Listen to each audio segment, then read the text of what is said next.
سلام، من یومی میزوکی هستم و به کانال یوتیوب من خوش آمدید. من درباره تمام موضوعاتی که دوست دارم ویدیو آپلود میکنم و شما هم اگه این موضوعات دوست داشتین حتما کانال ما سابسکرایب کنین.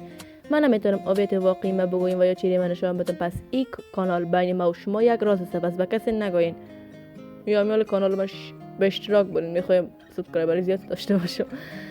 و یوتیوبر شدن همیشه یکی از بزرگترین آرزوهای زندگی ما بود و من بسیار خوشحال هستم که برای رسیدیم و من خیلی دوست دارم در مورد موضوعاتی که دوست دارم، چیزهایی که میسازم و احساساتم برای شما ویدیو بسازم. چیزهایی که دوست دارم بلک پینک، انیمه، کی دراما، چالش های ترسناک، چالش های خنده‌دار و بعضی موضوعات اسلامی هست. پس اگر این موضوعات دوست داشتین حتما کانال ما سابسکرایب کنین.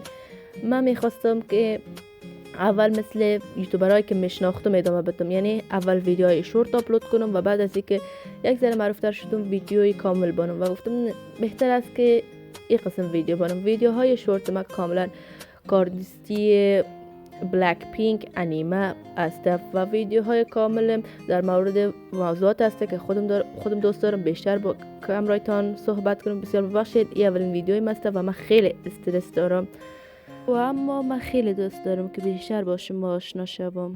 اگر دوست داشتین با این موضوعات ویدیو آپلود کنم حتما ویدیو را لایک کنین، کامنت بانین و کانال را سابسکرایب کنین. میگم اولین ویدیو مثلا و خیلی استرس دارم و خیلی دوست دارم که ببینم چقدر اشخاص اینجا هستن که مرا میخواین حمایت کنن.